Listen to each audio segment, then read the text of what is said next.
Okay, welcome back to Mostly True Adventures of Homer P. Figg by Rodman, Philbrick. We're now on chapter 32, Things Best Forgot. This is a tough chapter as well because now he's about to ride through the Battle of Gettysburg. The Battle of Gettysburg takes place over 3 days, and on the first day, the rebels definitely do, win the day and establish their position. But even though all those Confederates are racing to join the front, a couple of the generals never do follow through with their attack, and to this day we're still not, the historians still are not sure why. And it gave the Union Army a chance to cement themselves on the high ground, which will lead to 2 more days of very intense battles. But here Homer is riding through the battle as he escapes from the rebels to go join the Union Army looking for his brother. This chapter is called Things Best Forgot. I like to believe that our dear mother watched over me that day. Maybe it's wishful to think that them in heaven are concerned with those of us on earth, but something kept me alive, because by rights I should have been killed 6 times over. The first is a hail of bullets zinging past my ears as I put heels to that rebel pony and gallop out of the farmyard. No saddle nor bridle to steer by, just me clinging to the mane for dear life and bullets cleaving the air like invisible knives. The next is not a mile away when an artillery shell lands so close I can feel the heat as it explodes and smell the dirt in the air. Then I'm galloping the stolen pony through clouds of smoke, over rolling fields, over a railroad track, past thousands of soldiers massed to attack, and rolling batteries of artillery cannons, and startled men who shake their heads as me and the pony fly by running for our lives.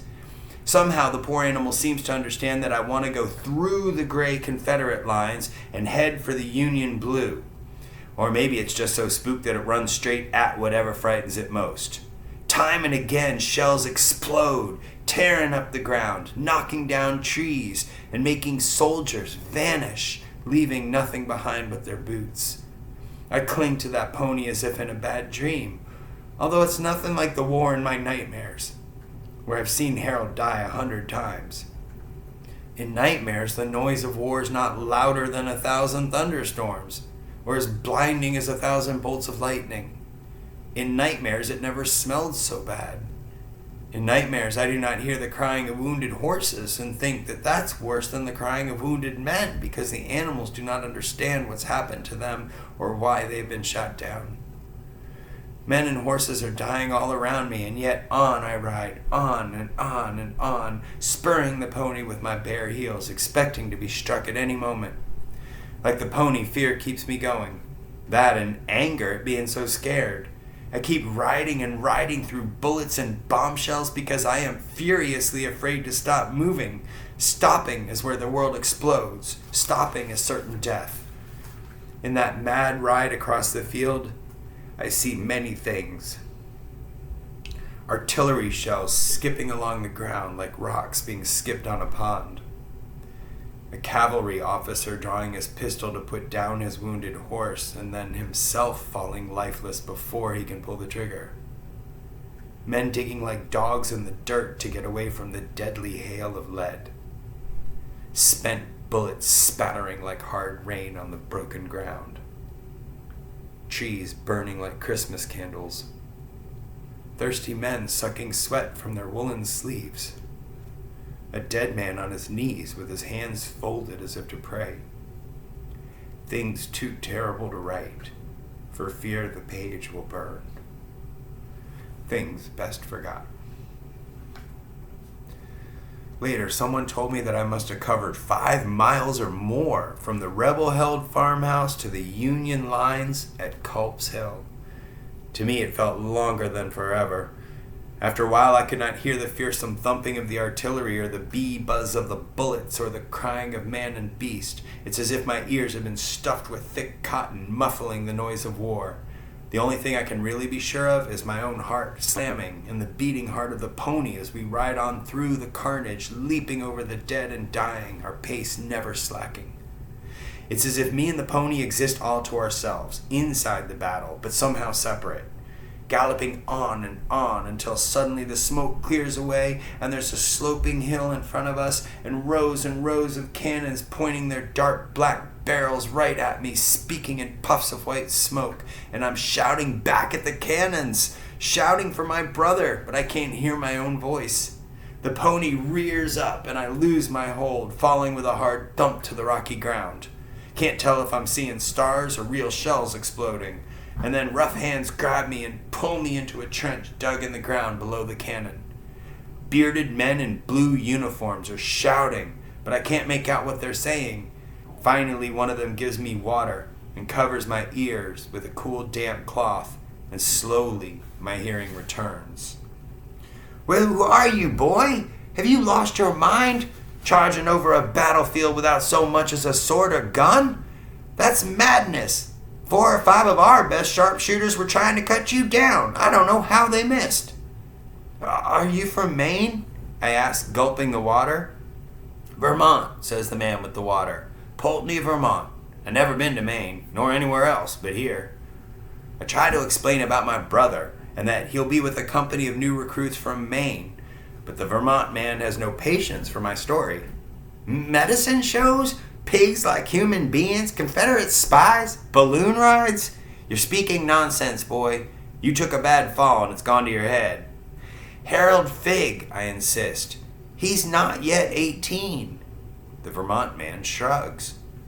"There are drummer boys of 14 or even younger. Drummer boys no older than you." "He was sworn to fight as a soldier," I try to explain, but the cannons fire directly over our heads, and once again my ears go deaf for a time. When the cannons are reloading for another salvo, the Vermont man hauls me over the top of the hill, out of the line of fire, and he won't let me go until he's delivered me to his company sergeant. "This boy was recovered on the field of battle," he yells to a sergeant. "He's plumb crazy. What should I do?"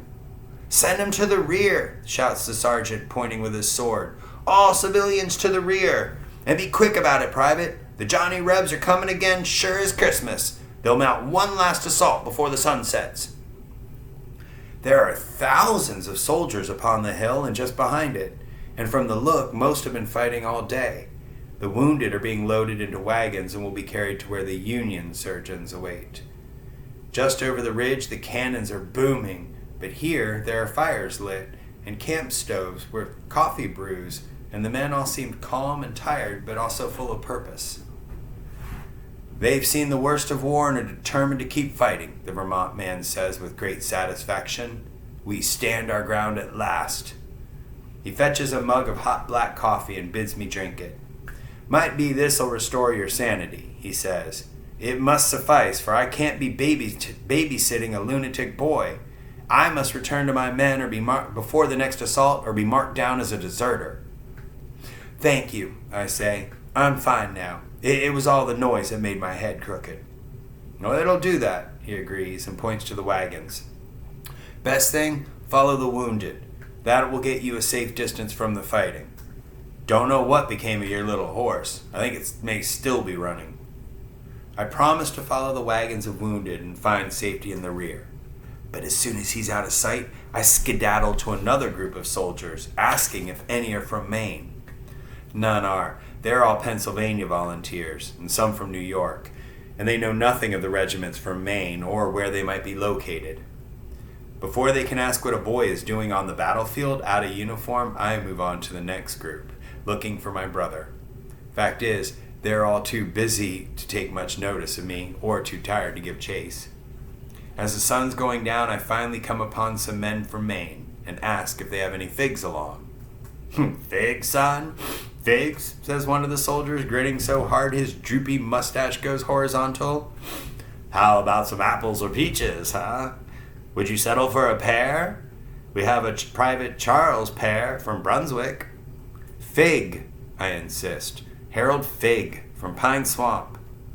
"Well, never heard of Pine Swamp. I never heard of Harold Figg. You know what regiment? What division?" "All I know is that he's my brother and he's in the army." "Well, how did you come to be here, boy, looking for your brother?" I'm too exhausted to tell the story again, with or without the ornamentation.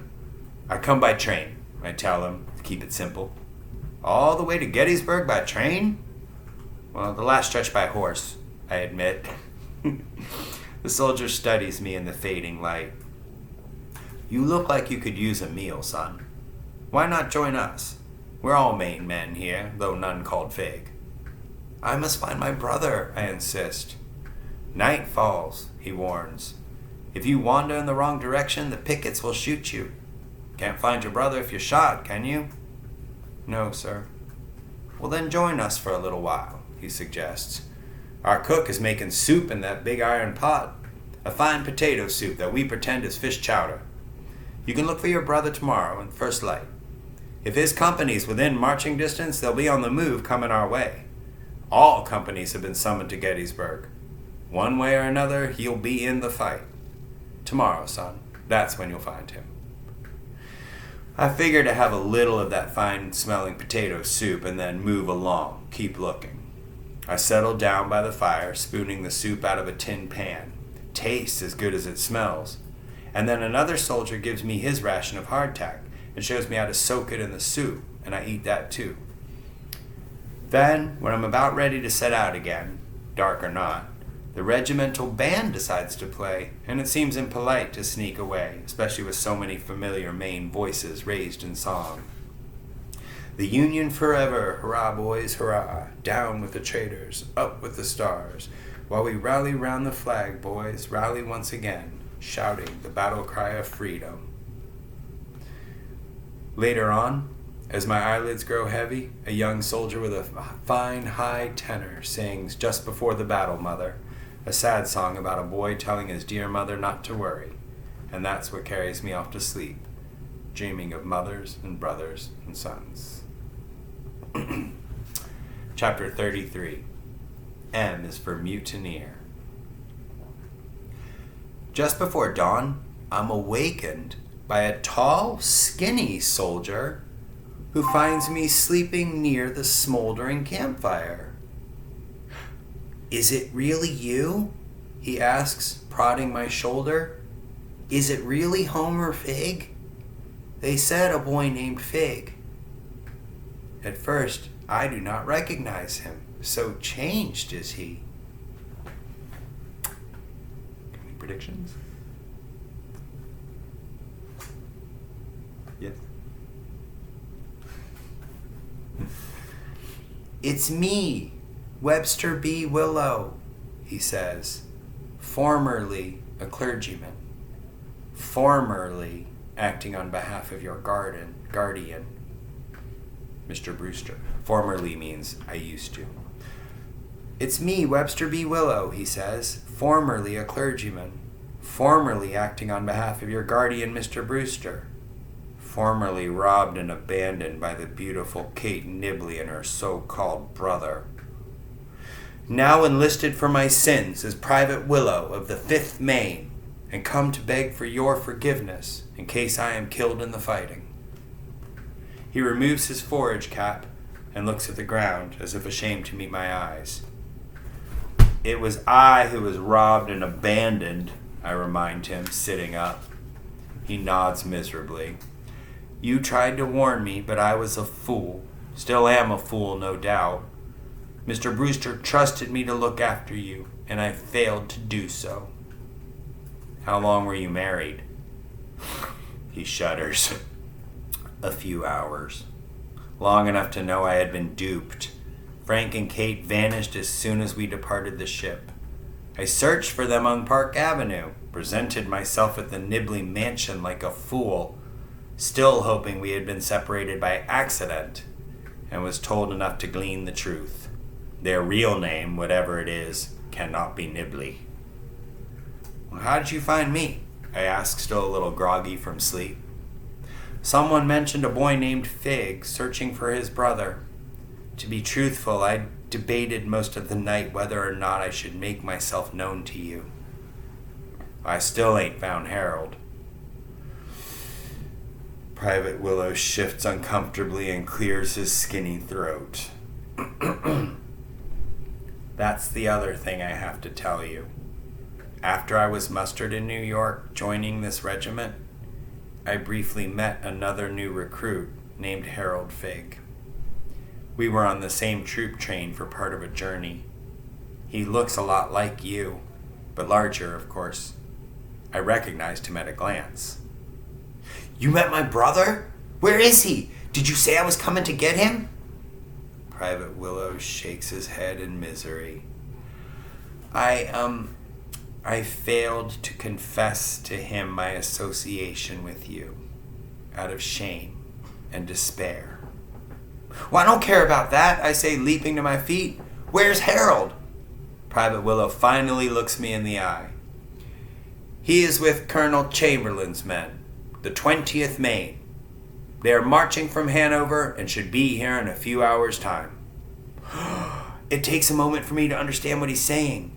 So Harold wasn't in Gettysburg yesterday when it all started? He ain't been in the battle yet? He ain't been wounded or killed? Private Willow puts on his forage cap and sets it straight. He shoulders his rifle and throws his narrow shoulders back as if at attention. I cannot say how your brother fares, young sir, but his regiment has not yet joined the battle. They must do so today. Today we all fight, every last man of us. The Johnny Rebs will do the same. Many thousands are sure to die. Are you afraid? I ask. He hesitates. Not as much as I was, having spoken to you, but mighty fearful just the same. I take Private Willow's hand and I give it a quick squeeze. I have seen the elephant and you've got nothing to be feared of, I tell him.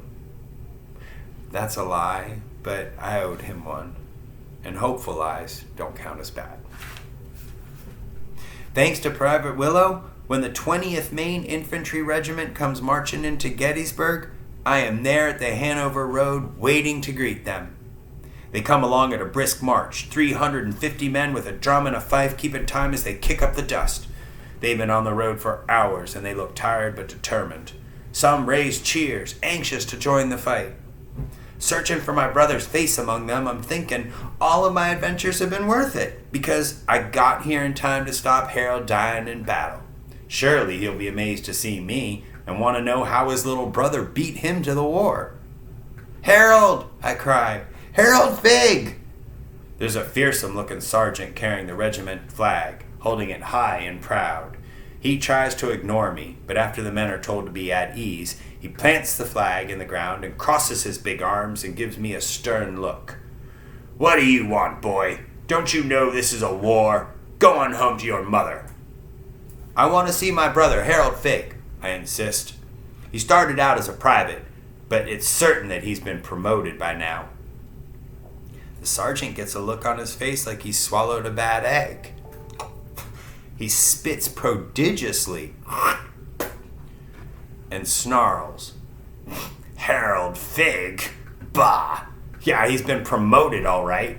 Promoted to the rear. Promoted to corporal? Or is it colonel? He's in irons, you young fool. That means he's in chains. The sergeant roars. Arrested and under guard. Now be off before the fighting starts. Away with you. Harold arrested? I assume the burly sergeant's having a joke at my expense. A bad, cruel joke. But when I go around to the back of the regiment where some rickety wagons and a few horses have been brought up to join the fight, another soldier tells me that if I want to see Private Harold Figg, I will have to parley with the guards. In one of the wagons, under guard of 3 armed soldiers, are 5 or 6 prisoners, each with a large, crude M chalked upon his blue uniform. N is for mutineer, the guard tells me, showing me his piece of chalk. That's my idea. The M will be something to aim at if they try running away. The guard's laughter is cruel, as if he thinks he's made a funny joke and he doesn't care who it hurts. One of the prisoners, a scurvy-looking fellow with a black eye, is my brother Harold. When I call his name, he covers his face and weeps.